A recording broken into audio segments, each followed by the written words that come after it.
Hello and welcome to my own law classes. Today we are going to start the fresh chapter, and the fresh chapter we are starting is a contempt of court. सोप्या भाषेत म्हणायचं झालं तर कोर्टाचा अपमान.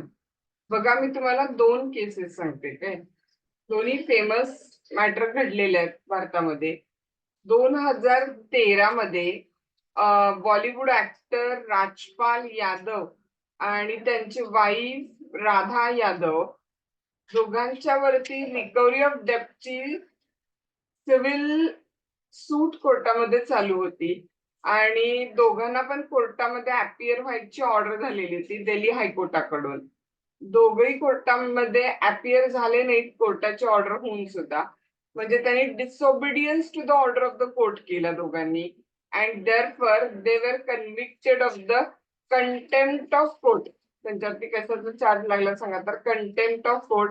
मग हा contempt कुठला असेल सांगा तर disobedience to the order of the court म्हणजे काय असेल सांगा तर it is considered as a civil contempt of court. आणि त्यामुळे accordingly for disobeying the order of the court contempt of कोर्टचं चार्ज यांच्यावरती प्रूव्ह होऊन त्या दोघांना 10 दिवसासाठी जेलमध्ये पाठवण्यात आलेलं होतं. So when you disobey to the order of the court, it is considered as a काय सांगा तर civil contempt of court. And I will give you one another example. In one another example काय झालं बघा, recent आहे. Senior independent journalist आहे, YouTuber आहे हा व्यक्ती. हिज नेम इज सावकू शंकर म्हणून आहे. त्यांनी ज्युडिशरी बद्दलचे स्टेटमेंट केलं होतं. Okay, and the statement he made about the judiciary entire higher judiciary is riddled with the corruption. Entire higher judiciary is riddled with the corruption. संपूर्ण जे सर्वोच्च न्यायालय आहे, हायर ज्युडिशरी आहे, ती करप्शन रिडल्ड आहे असं म्हणून त्यांनी वाक्य केलेलं होतं. आणि ज्यावेळेला ट्रायल झाली ना केसची, त्यांच्यावरती कंटेम्प्ट ऑफ कोर्टचा चार्ज लागला. आणि कोर्टामध्ये ज्यावेळेला केसची ट्रायल झाली, त्यांचं मत होतं की I stand by what I said, म्हणजे मी जे सांगितलं त्याच्या मी आजही बाजूने आहे असं त्यांचं म्हणणं होतं. आणि म्हणून ज्युडिशरीचा अपमान केला, ज्युडिशरी बद्दल स्कॅन्डलस स्टेटमेंट केलेलं आहे, ज्युडिशरी बद्दल डिसरिस्पेक्टफुल स्टेटमेंट केलेलं आहे सोसायटीमध्ये, म्हणून त्यांच्यावरती क्रिमिनल कंटेम्प्ट ऑफ कोर्टचा आरोप लागलेला होता. आणि सप्टेंबर 2022 मध्ये मद्रास हायकोर्टाने त्यांना कन्व्हिक्ट केलं. कशासाठी तर कंटेम्प्ट ऑफ कोर्ट साठी. आणि त्यांना 6 मंथची इम्प्रिझनमेंट काय केलेली सांगा तर दिलेली होती. ओके, सो देअरफॉर ह्या ज्या दोन्ही केसेस आहेत, एक राजपाल यादवची केस आणि दुसरी ह्या सावकू शंकरची केस, ह्या दोन्ही मध्ये काय झालेलं सांगा तर कंटेम्प्ट ऑफ कोर्ट झालेला आहे, कोर्टाचा अपमान झालेला आहे. राजपाल यादवच्या केसमध्ये कोर्टाच्या ऑर्डरचं डिसओबिडियन्स आहे. कोर्टानं ऑर्डर केले की हजर राहा तुम्ही, पण ते हजर राहिले नाहीत राजपाल आणि राधा यादव. ओके, म्हणून त्यांनी disobedience to the order of the court केलेलं आहे. So that is civil contempt of court आहे. आणि इकडे 2022 ची केस जी आहे, 2022 ची केस सावकू शंकर यांची, त्याच्यामध्ये त्यांनी कोर्टाबद्दल डिसरिस्पेक्टफुल स्टेटमेंट केलेलं आहे, स्कॅन्डलस स्टेटमेंट केलेलं आहे, स्वतःची इमेज डिस्टर्ब करायचा प्रयत्न केलेला आहे, म्हणून त्यांनी कुठला कंटेम्प्ट केलेलं सांगा तर क्रिमिनल कंटेम्प्ट केलेलं आहे. सो बघा, contempt of court act 1971 is the law we are going to start. Contempt म्हणजे कोर्टाचा अपमान. कंटेम्प्ट दोन प्रकारचं असू शकते, सिव्हिल कंटेम्प्ट असेल, क्रिमिनल कंटेम्प्ट असेल. सिव्हिल कंटेम्प्ट म्हणजे सोप्या भाषेमध्ये disobedience to the order of the court आहे.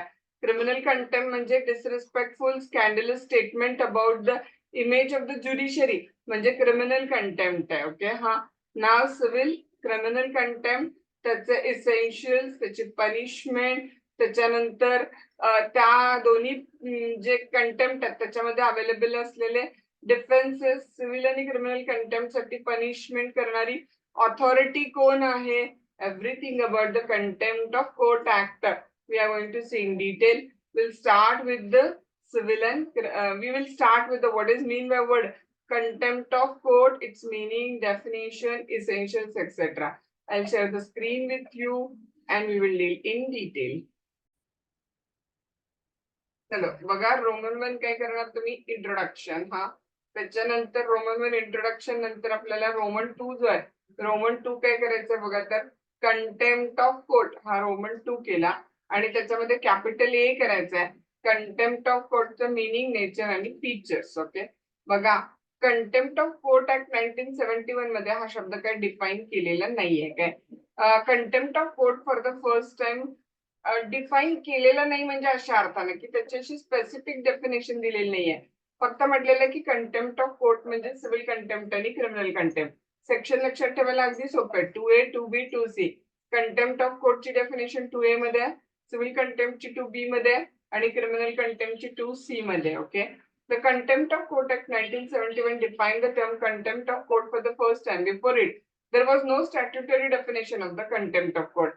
Even contempt, आता आला बघा मुद्दा मी सांगितलेला. Even the definition of the contempt of court given in a Contempt of Court Act 1971 is not a definition नाहीये, फक्त टाईप दिलेले आहेत, but only the classification of the categories of the contempt of court. Contempt of कोर्टचे फक्त civil आणि criminal contempt असे classification आहेत. एवढंच फक्त काय केलेलं आहे सांगा तर दिलेला आहे तिथं. हा, so let check out definition मध्ये पहिली डेफिनेशन कुणाची घेतोय आपण तर ओस्वाल्ड म्हणून ऑथर आहे, त्यांची फर्स्ट डेफिनेशन घेतलेली आहे. हा, contempt of court may be said to be constituted by the conduct that tend to bring the authority and administration of the law in disrespect. असं कंडक्ट ज्याच्यामुळे ऍडमिनिस्ट्रेशन ऑफ लॉची ऑथॉरिटी काय होते सांगा तर disrespect मध्ये होते. हा, त्यांचा अपमान होतो. असं कंडक्ट म्हणजे काय सांगा तर कंटेम्प्ट ऑफ कोर्ट आहे. हा, देन सेकंड पॉइंट हॅल्सबुरे. हा, any act done or writing published which is calculated. काय काय केलेला ऍक्ट आहे बघा. ब्रिंग द जज or a court in to contempt. जज किंवा कोर्टाचा अपमान केलेला आहे, त्यांचं इमेज कमी केलेली आहे, लोअर केलेली आहे. To lower his authority or to interfere with the due process of the justice or lawful process of the court is a contempt of court. किंवा कंटेम्प्ट ऑफ कोर्ट हे पण होते, लक्षात घ्या.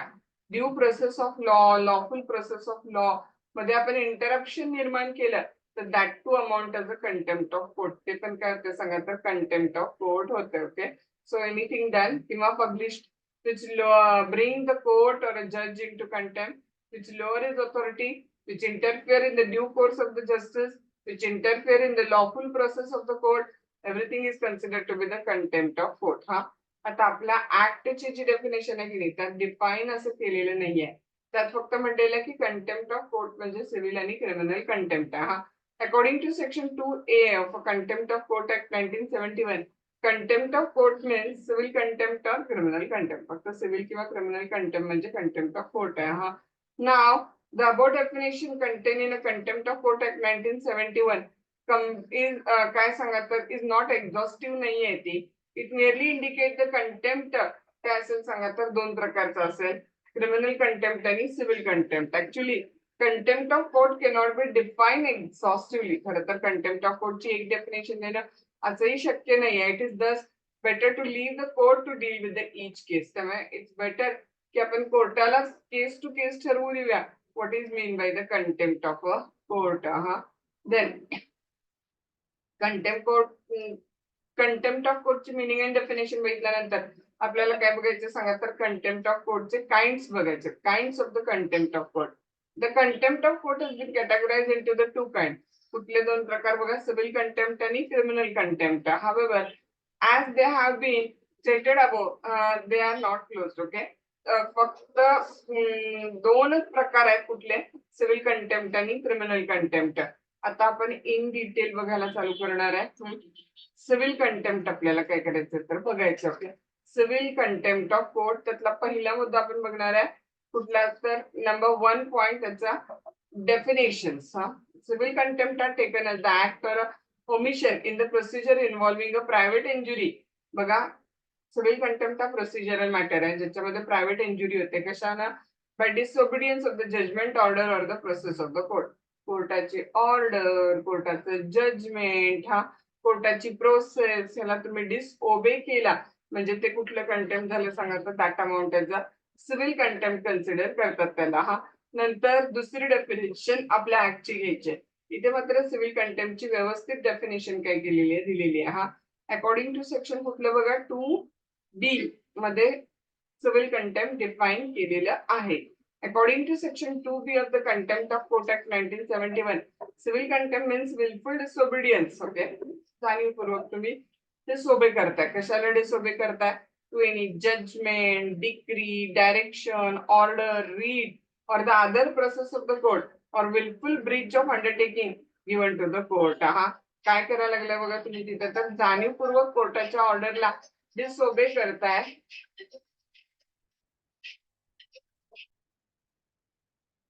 तो सेक्शन 2B काय म्हणतो बघा, तर विलफुल डिसोबिडियन्स, जाणीवपूर्वक आपण डिसोबे केलेला आहे, हा ऑर्डरचं पालन नाही केलेलं आहे. Wilful disobedience to any judgement, कोर्टाचा निकाल, डिग्री, डायरेक्शन, ऑर्डर, रीड किंवा कुठल्याही कोर्टाच्या प्रोसेसला डिसोबे केलेला आहे, or other process of the court, or wilful breach of undertaking given to the court, किंवा कोर्टाला तुम्ही एखादं अंडरटेकिंग दिलं होतं आणि ते अंडरटेकिंग तुम्ही पालन नाही केलं, म्हणजे तुम्ही काय केलं सांगा, तर सिव्हिल कंटेम्प्ट ऑफ कोर्ट केलेला आहे. ओके, सो आपण काय बघितलं बघा, सिव्हिल कंटेम्प्ट ऑफ कोर्टची डेफिनेशन. आता आपण एक छोटासा पॉईंट पुढे काय करतोय फर्दर मोर बघा, for a civil contempt meaning टाकतोय आपण, there must be a disobedience to the order of the court or a breach of undertaking given to the court. आणि डिसओबिडियन्स कसं पाहिजे सांगा, तर जाणीवपूर्वक कोर्टाची ऑर्डर डिसओबे केलेली आहे. Must be wilful to constitute the civil contempt.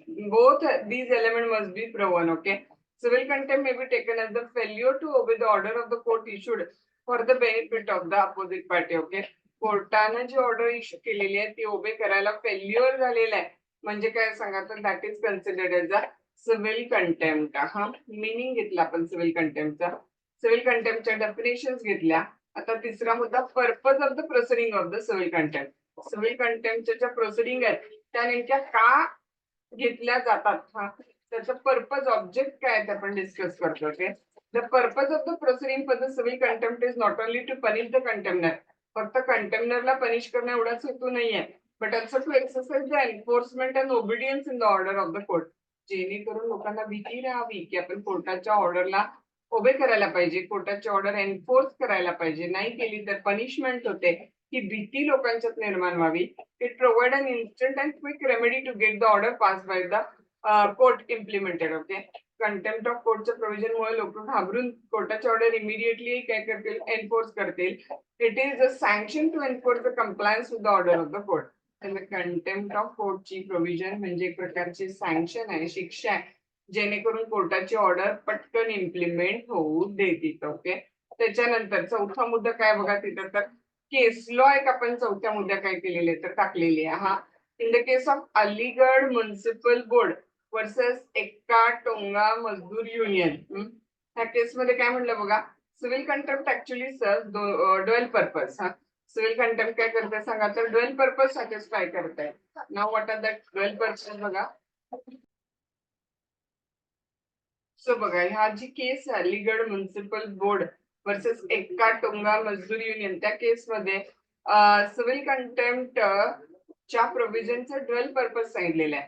Number 1 बघा, vindication of the public interest by punishment of contempts conduct. जे कुणी कोर्टास या टुवर्ड्स अपमानकारक म्हणजे कंटेम्प्टस कंडक्ट करेल त्याला पनिशमेंट देऊन पब्लिक इंटरेस्ट सेव्ह होतोय त्याच्यामध्ये. हा आणि त्याच्यानंतर बघा काय लिहिलं आहे, तर एक प्रकारचं कंपल्शन होईल की कोर्ट जे तुम्हाला सांगते ते तुम्ही पूर्ण करायला पाहिजे. Second, coercion to compel the contemner to do what the court requires him to do. Okay, court जे त्याला करायला सांगते ते करण्याचं फोर्स, कोर्शन, कंपल्शन काय करतात, तर ह्या कंटेम्प्टच्या प्रोव्हिजन करतात तिथं. ओके, आता बघा आपण कंटेम्प्ट ऑफ कोर्ट मधले काइंड बघतोय, त्यातला सिव्हिल कंटेम्प्ट बघतोय.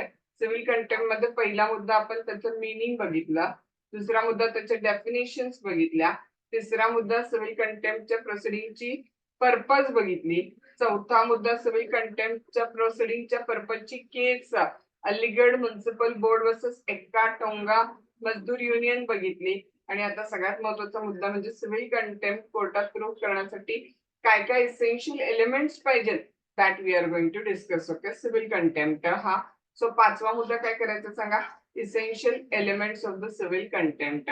सिव्हिल कंटेम्प्ट कोर्टामध्ये सिद्ध करायला दोन गोष्टी पाहिजे. ओके, एक तर तुम्ही कोर्टाच्या ऑर्डरला डिसओबे केलेलं असलं पाहिजे, आणि दुसरं ते डिसओबिडियन्स जाणीवपूर्वक म्हणजे विलफुल असायला पाहिजे तिथं. ओके, नंबर 1 बघा, आता essentials of the civil contempt. First मुद्दा, there must be a disobedience to the order, decree or judgment of the court etcetera, or breach of undertaking given to the court. Okay, कोर्टाच्या ऑर्डरला तुम्ही disobey केले किंवा कोर्टाला जे undertaking दिलेलं ते ब्रीच केलेलं आहे आणि ते डिसोबिडियन्स जाणीवपूर्वक आहे, विलफुल आहे, हे फार महत्वाचं आहे. डिसोबिडियन्स और ब्रीच कसं आहे सांगा तर विलफुल आहे तिथं. This requirement may be discussed as follows. Okay, number 1 आता disobedience to the order of the court etc. or a breach of the undertaking काय लिहिलंय बघा तिचा given to the court, कोर्टाला दिलेलं अंडरटेकिंग ब्रीच करतात. Okay, to constitute the civil contempt there must be, कोर्टाला काहीतरी ऑर्डर दिलेली. Okay, there must be order decree of the court or undertaking given to the court आणि त्याला त्या व्यक्तीने डिसोबिडियन्स केलेला आहे. And there must be disobedience thereto or a breach thereof. For civil contempt it is necessary that order which has been disobeyed must have been passed by the court having the jurisdiction to pass such order. तुम्ही कोर्टाची order disobey केली म्हणण्यासाठी मुळात आधी त्या कोर्टाने ज्यांना ती order दिलेली आहे त्यांना ती देण्याचं ज्युरिस्डिक्शन होतं. हा, if the order has been passed without jurisdiction, जर अशा कोर्टानं ऑर्डर दिले की ज्याला ज्युरिस्डिक्शन नाहीये तर मग ती पार्टीवरती बाइंडिंग नाहीये. हा, and therefore disobedience of such order will not amount as a contempt of court. It has been held that there is no contempt when the undertaking violated if given in a proceeding which was without jurisdiction. त्यामुळे jurisdiction नसलेल्या proceeding मध्ये जर तुम्ही violation of order केलेलं असेल तर तुम्ही contempt of court करत नाही तिथं. Okay, it has been made clear that when the court order direct a person to do something or not to do something, court ज्याला तुम्हाला एखादी गोष्ट करायला ऑर्डर करताय, इट इज इनकम्बंट म्हणजे बाइंडिंग आहे त्या व्यक्तीवरती on that person to comply with the order forthwith without any doubt or hesitation in his mind. Okay, कोर्टाने ऑर्डर दिले ना, मग विदाउट हेजिटेशन विदाउट डाऊट तुम्ही ती फुलफिल करायला पाहिजे. The superior officers themselves may be held liable for a contempt if they give instruction contrary to the order of the court. Even एखादा superior ऑफिसरने सुद्धा कोर्टाच्या ऑर्डरच्या विरोधी जर काही स्टेटमेंट केलं किंवा ऑर्डर दिली, इन्स्ट्रक्शन दिली तर ते सुपेरियर ऑफिसर सुद्धा लायबल असेल कंटेम्प्ट ऑफ कोर्ट साठी. सो बघा, in the case of a Punjab and Haryana, in one of the case of Punjab and Haryana High Court, the name of court is court on its own motion versus NS Kanwar ची case आहे. It was observed that the order passed by the court of contempt jurisdiction is binding on all concerned. Court त्याने जी order pass केलेली आहे ती काय सांगा तर पार्टीवरती binding आहे असं त्यांनी हेल्ड केलेलं होतं. ओके, आता आपलं वाक्य काय होतं लक्षात येतंय, तुम्ही कोर्टाच्या ऑर्डरचं डिसोबिडियन्स केलेलं आहे किंवा तुम्ही कोर्टाला काहीतरी अंडरटेकिंग दिलेलं आणि त्या अंडरटेकिंग तुम्ही डिसोबे करताय. मग आता बघा, the breach of undertaking given to the court is also taken as a contempt of court. हा, when a person is committed for a contempt for breach of undertaking, undertaking कोण दिलेलं असायला पाहिजे, कोर्टानं. Undertaking given by one party to another is not sufficient for the purpose. एका पार्टीनं दुसऱ्या पार्टीला दिलेलं अंडरटेकिंग म्हणजे कंटेम्प्ट नाही आहे. कंटेम्प्ट कधी होईल सांगा, कोर्टाला तुम्ही अंडरटेकिंग दिलेलं आणि ते तुम्ही फॉलो करत नाहीये. हा, in a BKP versus Prithvi it was held that an undertaking may be given by an advocate on behalf of client. कधी कधी काय होईल सांगा तर ऍडव्होकेटनं क्लायंटच्या ऑन बिहाफ दिलेलं अंडरटेकिंग असेल तिथं. हा, provided here an authority on behalf of client to give the undertaking. हा, फक्त एवढा मुद्दा आहे की क्लायंटच्या ऑन बिहाफ अंडरटेकिंग द्यायचा अधिकार हो त्या ऍडव्होकेटना असायला पाहिजे तिथं. ओके, हा,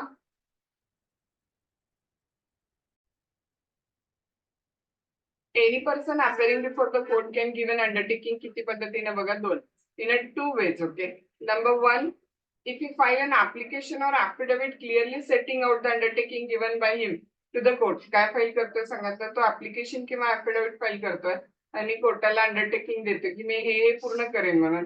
आणि number two, by the clear and express oral undertaking given by the contemner and incorporated by the court in its order. Okay, काय लिहिलं बघा तर क्लिअर ओरल अंडरटेकिंग पण देता येईल तिथं. If any of the above said condition are satisfied then wilful breach of undertaking would doubtless amount to an offence under the act. Okay, त्यामुळे वरती तुम्ही दिलेलं अंडरटेकिंग कोर्टाला मी कोर्टात पैसे जमा करतो किंवा अपोजिट पार्टीचे पैसे मी पे करतो असं अंडरटेकिंग कोर्टाला दिलं आणि ते फॉलो नाही केलं तर ते काय होते सांगा तर that amount as a contempt of court clearly होते तिथं. बघा, एक केस लॉ आपण टाकणार आहे. केसचं नाव आहे doctor Roshan Sam Joyce versus SR cotton mill limited. कुठली केस टाकणार आहे बघा, doctor Roshan Sam Joyce versus SR cotton mills लिमिटेडची केस आहे. काय झालेलं बघा त्याच्यामध्ये, त्या केसमध्ये where a tenant company knowingly fully that chairman of the company was already a lawful subtenant of certain premises prayed for the grant of time to vacate the premises, and time was granted on his written undertaking that it would not part with the possession of premises or create a third party therein. Okay, टेनंटनं time मागितलं मला premises खाली करायला द्या म्हणून, आणि undertaking लिहून दिलं की मी कुठलाही सबटेनंट आणणार नाही, थर्ड पार्टी त्याच्यामध्ये आणणार नाही. हे अंडरटेकिंग दिलं म्हणून time was granted having on the faith of undertaking, आणि तरी त्याने थर्ड पार्टी इंटरेस्ट क्रिएट केला. It was held he was guilty of the contempt of court as it mislead the court for a grant of time. कोर्टाकडून time वाढवून गेला म्हणून, कोर्टाला mislead केला म्हणून कशाला लायबल होतं सांगा तर, कंटेम्प्ट ऑफ कोर्टला लायबल होतं. Okay, so civil contempt of कोर्टच्या इसेन्शियल्स मधलं फर्स्ट जो इसेन्शियल आहे, ते फर्स्ट इसेन्शियल काय होतं लक्षात आलं तुमच्या? The first essential was that wilful, first essential that disobedience to the order of the court, judgment, decree, etc. or undertaking given to the court. आणि आता दुसरा मुद्दा काय सांगायचं, ते डिसोबिडियन्स कसं असायला पाहिजे? विलफुल असायला पाहिजे. डिसोबिडियन्स कसं असायला पाहिजे? विलफुल, म्हणजे जाणीवपूर्वक तुम्ही कोर्टाची ऑर्डर डिसोबे केलेली आहे. हा, for civil contempt the disobedience of the order or decree etc. of the court or a breach of undertaking given to the court कसं पाहिजे सांगा तर विलफुल असायला पाहिजे. In India, Supreme Court has often pointed out that in order to punish a person or authority for contempt of court, disobedience to the judgment etc. or a breach of undertaking to the court कसं पाहिजे सांगा? Wilful पाहिजे. जाणीवपूर्वक कोर्टाची order disobey केलेली असेल तरच ते disobedience आहे. हा, thus mere disobedience to the order of court is not sufficient for a civil contempt. Disobedience कसं असायला पाहिजे तर विलफुल असायला पाहिजे. The disobedience must be deliberate पाहिजे, इंटेन्शनल पाहिजे. Contempt power cannot be used unless the court is satisfied beyond doubt that the person has deliberately, जाणीवपूर्वक, intentionally violated the order of the court. Okay, आता Oxford dictionary मध्ये wilfully हा शब्द काय केलाय सांगा तर डिफाईन केलेला आहे. Wilful means an action or the state for which a compulsion of ignorance or accident cannot be pleaded as an excuse. Intentional, deliberate, हा म्हणजे काय सांगा तर it is considered as a willful. House of Lords also made it clear that it is necessary to establish that disobedience कसं असायला पाहिजे? willful म्हणजे जाणीवपूर्वक असायला पाहिजे. So essence of civil contempt काय सांगा तर willful disobedience to the judgment, decree, direction, order, writ of the court and not mere inaction to give effect. Okay, तुम्ही फक्त ऍक्शन कुठली घेतली नाही काय अडचणीमुळे तर ते डिसोबिडियन्स होत नाही. जेव्हा तुम्ही कोर्टाच्या ऑर्डरला, डिक्रीला, रीटला जाणीवपूर्वक, विलफुली, डेलिबरेटली व्हायोलेट करता, त्यावेळेला that amount as a disobedience to the order of the court and it become contempt. हा, in Ashok paper Kamgar union versus Dharamgoda, court held explain the meaning of word willful. Okay, according to the court, willful means an act or omission which is done कसं सांगा? voluntarily, जाणीवपूर्वक, and intentionally, हेतुपूर्वक, हा, and with the specific intent to do something the law forbid. आणि अशा हेतून जी गोष्ट law न forbid केलेली आहे, प्रोहिबिट केलेली आहे, तीच जाणीवपूर्वक तुम्ही करताय. Whether the disobedience has been willful is an issue to be decided by the court taking into account of the fact and circumstances of the case. ते डिसोबिडियन्स विलफुल होतं किंवा नव्हतं हे कोर्ट ठरवेल त्या त्या केसच्या फॅक्ट वरती. The court, while considering the issue as whether alleged contemner should be punished or not, having complied with the and carried out the direction of the court, has to take into consideration all the facts and circumstances of particular case. त्या व्यक्तीनं कोर्टाचं ऑर्डरचं disobedience केले ते wilful आहे किंवा नाही हे court कसं ठरवेल सांगा? त्या केसचे पूर्ण फॅक्ट कन्सिडर करून ठरवेल. हा, in Ram Narang versus Ramesh Narang, the court has held that definition of civil contempt in section 2B create two category of the cases. एक willful disobedience कशाला सांगा? to the process of court ला पण, आणि दुसरा willful disobedience to the undertaking given to the court. जे कोर्टाला तुम्ही दिलेलं अंडरटेकिंग, जसं मगाशी मी सांगितलं, त्याचे पैसे भरीन, त्याचे पैसे भरीन, कोर्टात हजर राहील, अंडरटेकिंग दिलेलं आणि ते अंडरटेकिंग तुम्ही फुलफिल केला नाही तर तुम्ही काय कमिट करता सांगा, तर सिव्हिल कंटेम्प्ट कमिट करताय. सो इथे आपल्याला काइंड्स ऑफ कंटेम्प्ट मधला एक काइंड एंड होतोय. व्हॉट वॉज दॅट बघा, सिव्हिल कंटेम्प्ट. हा सिव्हिल कंटेम्प्टची डेफिनेशन सेक्शन 2B मध्ये दिलेली आहे. That is disobedience to the order of the court, disobedience to the judgment, decree, writ, order of the court, etc. Or disobedience to the undertaking given to the court, and disobedience is the willful disobedience. Section 2B मध्ये civil contempt define केलेला आहे. So आपण काय काय point बघितले बघा, civil कंटेम्प्टचं meaning, civil कंटेम्प्टची डेफिनेशन्स, सिव्हिल कंटेम्प्टचा पर्पज, फोर्थ पॉईंट केलेला आहे केस लॉ, आणि फिफ्थ पॉईंट केलं सिव्हिल कंटेम्प्टचे इसेन्शियल्स. इसेन्शियल्स मध्ये दोन आहे, एक डिसोबिडियन्स पाहिजे to the order of the court आणि दुसरं त्या डिसोबिडियन्स विलफुल पाहिजे. मग विलफुल म्हणजे नेमकं काय, इन डिटेल आपण civil contempt of court discuss केलं. आता second type of contempt of court आपण डिस्कस करणार आहे कुठलं बघा, क्रिमिनल कंटेम्प्ट ऑफ कोर्ट. त्याचं पहिला काय बघतोय आपण, तर मिनिंग बघतोय. हा आता क्रिमिनल कंटेम्प्ट ऑफ कोर्ट कुठल्या सेक्शन मध्ये डिफाईन केलेलं सांगा, तर 2C मध्ये क्रिमिनल कंटेम्प्ट डिफाईन केलेलं. हा in India. So as usual पहिला पॉईंट काय येणार सांगा, तर meaning of a criminal contempt. In India, the definition of contempt of court is found in Section 2C of the Contempt of Court Act 1971. It provides criminal contempt means काय सांगा, तर publication. Criminal contempt म्हणजे publication आहे, लक्षात घ्या. Publication म्हणजे काय, newspaper किंवा मीडियामध्येच पाहिजे असं नाहीये. हा criminal contempt means publication whether by word, word कसं असू शकतं तुमचं, स्पोकन किंवा रिटर्न असू शकतात, किंवा सायन्स किंवा visible representation or otherwise of any matter doing of any act whatsoever. जे काय करते बघा तिथं, तर स्कॅन्डलाइज or tend to scandalize or lower or tend to lower the authority of the court.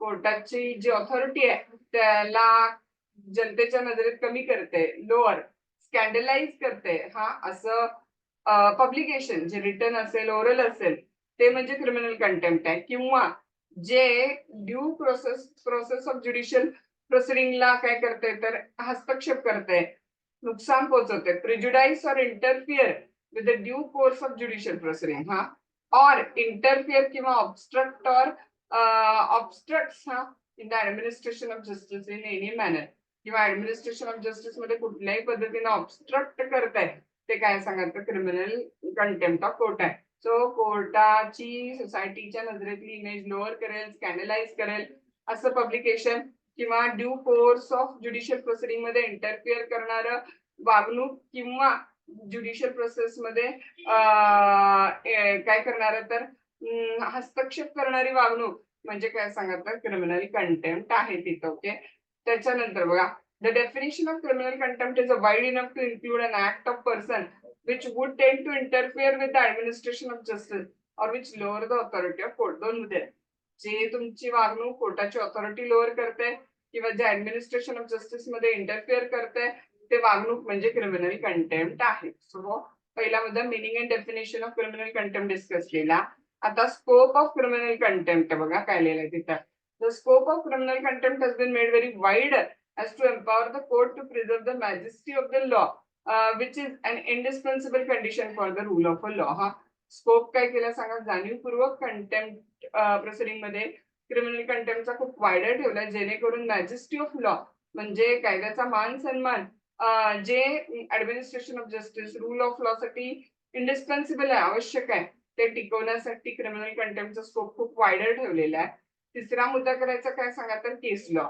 Arundhati Roy 2003 ची केस आहे ती. Supreme Court held that the defense that allegation contained in reply filed to the contempt notice cannot be contempt of court in section 499 of the Indian Penal Code is not tenable. The law of defamation under IPC cannot be equated with the law of contempt of court. हा supreme कोर्टाने सांगितलं की जे allegation लावलेले, आरोप लावलेले, त्याच्या defence मध्ये जे स्टेटमेंट दिलेले आहे ते कंटेम्प्ट ऑफ कोर्ट नाही होत. कंटेम्प्ट ऑफ कोर्ट वेगळी कन्सेप्ट आहे आणि आयपीसी खाली जे डिफॉर्मेशन आहे ते काय सांगा, तर वेगळी कन्सेप्ट असं कोर्टाने सांगितलं. To constitute the criminal contempt it is not necessary that publication or other act should have actually resulted in scandalizing. Thus, then offense of contempt is complete by mere attempt and does not depend on actual deflection of justice. तुम्ही contempt of कोर्टचा attempt जरी केला की नाही तरी ते contempt of court होते. Okay, actually image स्कॅन्डलाइज जरी नाही झाली, नुसता अटेम्प्ट ऑफ क्रिमिनल कंटेम्प्ट केला तरी पण ते काय होते सांगा, तर कंटेम्प्ट ऑफ कोर्ट होते. आता आपल्याला काय डिस्कस करायचं सांगा, essentials of criminal contempt discuss करणार आहे. हा, क्रिमिनल कंटेम्प्टचं मिनिंग अँड डेफिनेशन बघितलं, केस लॉ बघितली, स्कोप बघितला.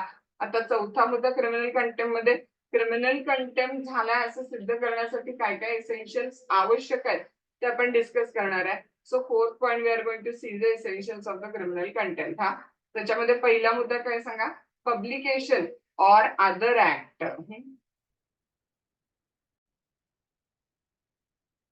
पब्लिकेशन और अदर ऍक्ट हा पहिला मुद्दा पाहिजे तिचा. Publication or doing of any other act which has resulted in any or all of the consequences specified will amount to the criminal contempt of court. Okay, thus publication or act will be taken as a criminal contempt जर ते काय काय परिणाम करतात बघा, if it has resulted or likely to result in any of the following consequences. Publication मुळे काय काय झालेलं आहे, number one, scandalize or lower the authority of the court. कोर्टाची ऑथॉरिटी काय होते, स्कॅन्डलाइज होते किंवा लोअर होते. Number two, interfere with the due course of judicial proceeding. Due course of judicial proceeding, न्याय प्रक्रियेमध्ये हस्तक्षेप होतोय किंवा न्याय प्रक्रियेला अडथळा येतोय. Interfere or obstruct with the administration of justice in any other manner. So in short बघा, to constitute the publication or to constitute the criminal contempt, first काय पाहिजे सांगा, there must be publication or doing of a other act, and secondly the publication चा result काय व्हायला पाहिजे, such a publication or doing of the act has resulted in any of the consequences specified in section 2C च्या 3 1, 2, 3 मधले consequences होत असतील तर ते criminal contempt आहे तिथे. Okay, the word publication has been given a wide meaning. Publication कुठल्याही पद्धतीने असेल, written, oral, gesture. So publication may be by the words written किंवा spoken, by signs, by visible representation or otherwise of any other matter. हा, in the newspaper or broadcasting काय आलेलं आहे बघा तिथं, on the radio, newspaper, broadcasting on the radio, television, film exhibited in the cinema hall or theater or on the television contain the matter which has or tend to have. बघा, एखादा matter रेडिओवर broadcasting झालेलं आहे, television मध्ये आलेलं आहे, film मध्ये आलेलं आहे, सिनेमा हॉल मध्ये, थिएटर मध्ये, आणि ज्याच्यामध्ये असा मॅटर आहे ज्याच्यामुळं कोर्टाची ऑथॉरिटी लोअर किंवा स्कॅन्डलाइज होते, तर मग that will amount as the contempt of court. हा बघा, in the case of S.K. Sundaram, telegraphic communication send by the contemnor contain the following. Okay, S.K. सुंदरमच्या केसमध्ये टेलिग्राफिक मेसेज पाठवलेला होता. हा, what was that बघा, I call upon Shriman Dr. A.S. Anand, Honorable Chief Justice of India, to step down from a constitutional office of Chief Justice of India, following which I will be constrained to move the criminal court for the offences under Indian Penal Code for a falsification of your age without prejudice to the right to file a writ of a quo warranto against you. Doctor A.S. आनंद जे honourable chief justice of India होते, त्यांना एक letter टाकलं होतं आणि त्या लेटरमध्ये टाकलेलं की तुम्ही तुमचं ऑफिस खाली करा, नाहीतर मी तुमच्यावरती रिट ऑफ को वॉरंट दाखल करेल. तर कोर्ट हेल्ड दॅट, सरळ सरळ हे काय सांगा, तर कंटेम्प्ट ऑफ कोर्ट आहे तिथं. It is a gross contempt of court आहे. हा, आणि party was held to be liable. Okay, so first मुद्दा for criminal contempt to be proved काय पाहिजे बघा, तर there must be a publication. Publication पाहिजे. आणि आता नंबर टू, ते पब्लिकेशन असं पाहिजे जी कोर्टाची ऑथॉरिटी लोअर करते किंवा ऍडमिनिस्ट्रेशन ऑफ जस्टिस मध्ये इंटरफिअर करते. बी पॉइंट, स्कॅन्डलायझिंग और lowering the authority of the court or interfering with the judicial process or administration of justice. Okay, so to constitute the criminal contempt, publication पहिला मुद्दा पाहिजे होता. आता दुसरा, publication or other act has resulted into the following consequences. Number one, ते काय करते बघा, it स्कॅन्डलाइज or lower the authority of court. कोर्टाचा जो मान सन्मान आहे तो स्कॅन्डलाइज करते, लोअर करते, कमी करते. Number two, due course of judicial proceeding मध्ये इंटरफिअर करते. It interfere with the due course of proceeding. And number three, it interfere or obstruct अडथळा निर्माण करताय in the administration of justice in any other manner. Okay, so these requirement may be discussed as follows.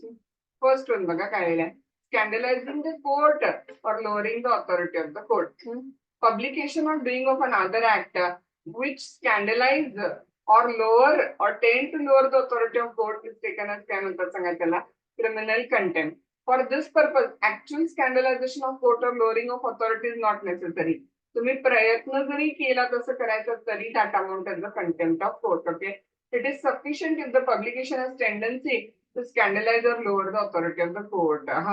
Scandalizing म्हणजे काय बघा तिथं, तर scandalizing the court may be taken to mean any act or writing published or calculated to bring the judge or a court into contempt or lower its authority. त्यांच्याबद्दलची image खराब होईल असं वागणूक म्हणजे स्कॅन्डलाइज करणं.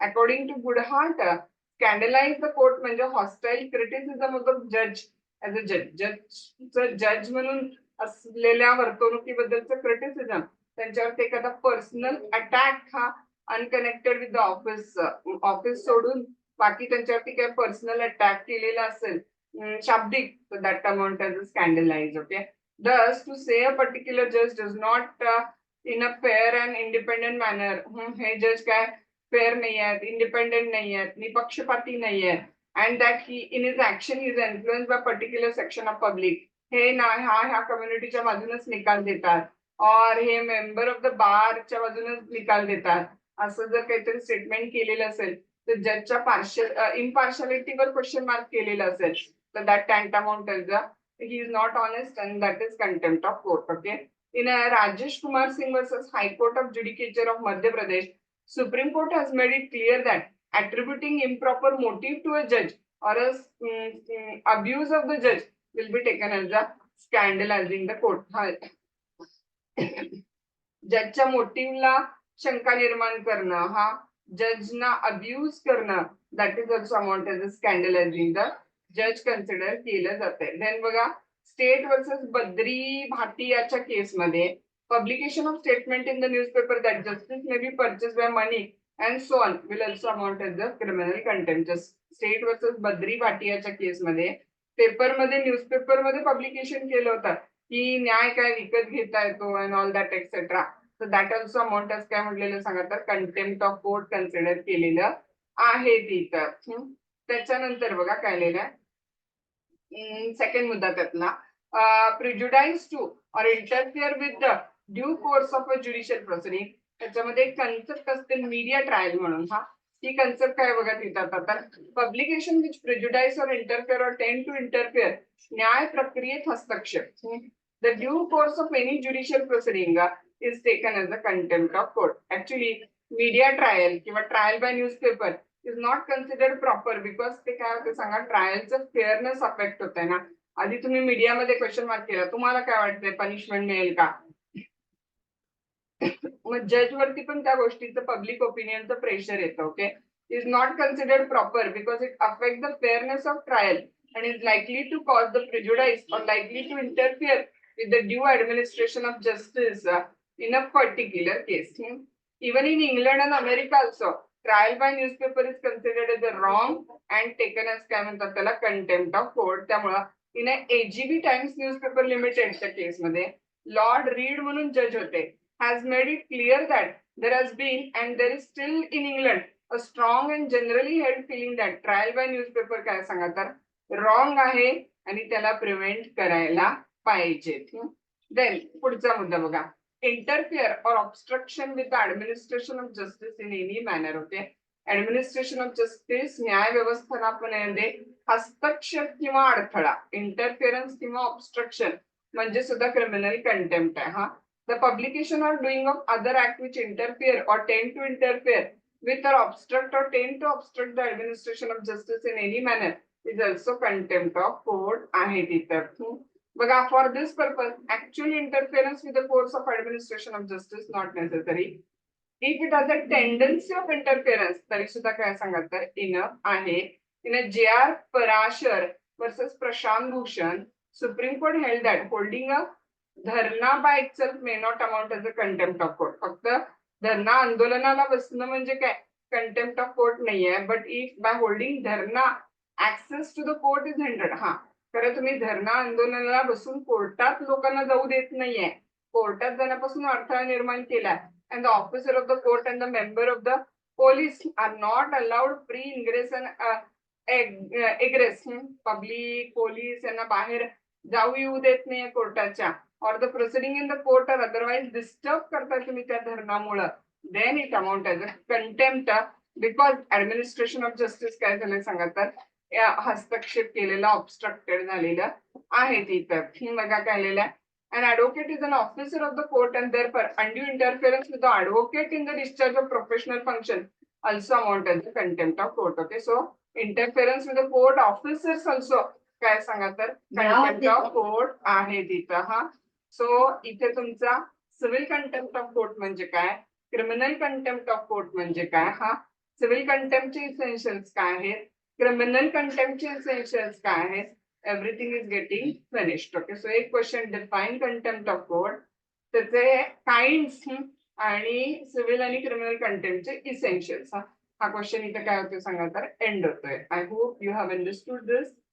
If you have any doubt you can ask me.